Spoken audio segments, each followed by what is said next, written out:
Joined now from our London newsroom by the former UKIP leader, Nigel Farage. Good morning, Nigel Farage. Thanks very much for joining us. How do you think Donald Trump's first year as President of the United States has gone so far?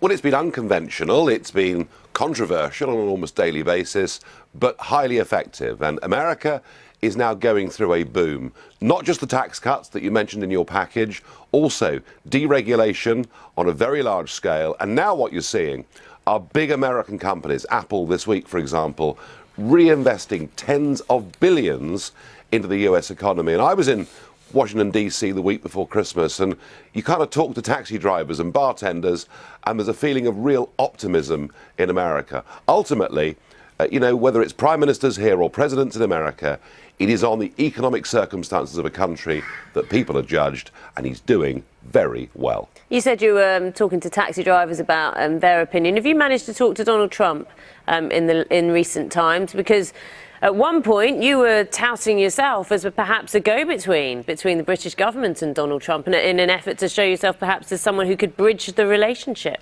Yeah, I mean, the one regret really a year on is that the president has been to France on Bastille Day, and he's been to Brussels, he's been to Italy, to Poland.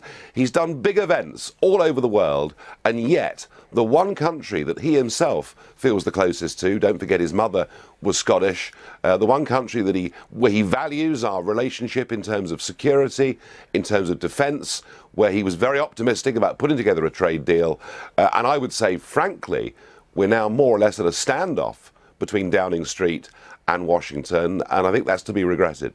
Have you spoken to him recently?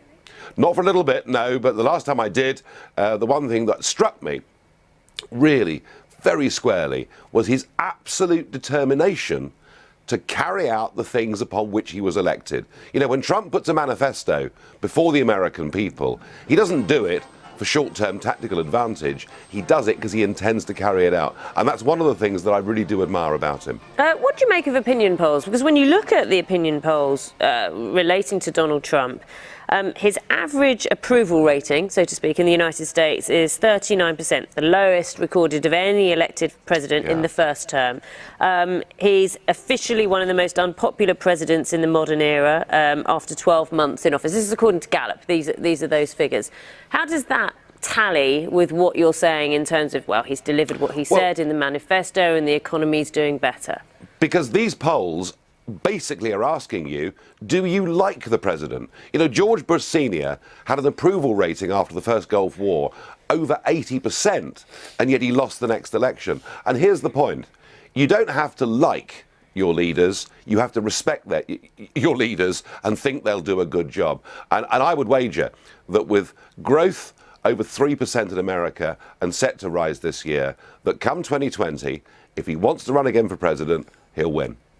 The book that's just been released on him, Fire and Fury. I wonder how I don't know if you've read the book. I've seen excerpts from the book, but one of the descriptions of President Trump from White House staff is childlike. I mean, this has done not much for his reputation in terms of the image he's portraying. Yeah.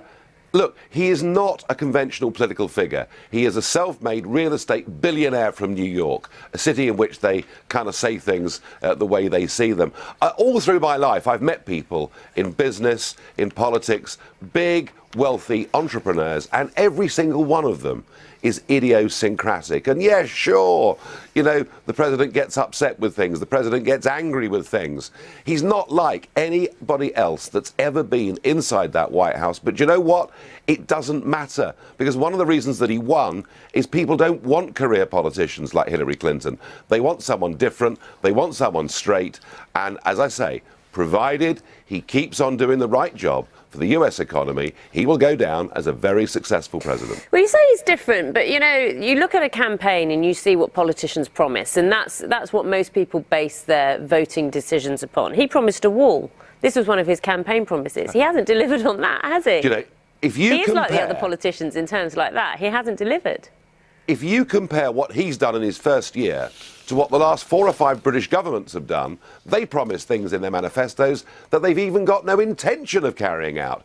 He has done some remarkable things. Tax reform, deregulation, these were all things that were promised in the manifesto. A massive crackdown on illegal immigration coming into America. And yes, he promised a wall. He's only 25% of the way through his term. I'm convinced there will be a wall. OK, let's move from a wall to a bridge. Apparently Boris Johnson thinks that we need to have more of a connection with the continent, with the EU, especially since Brexit is on the cards. What do you make of that? Boris Johnson saying we need more than just the Channel Tunnel.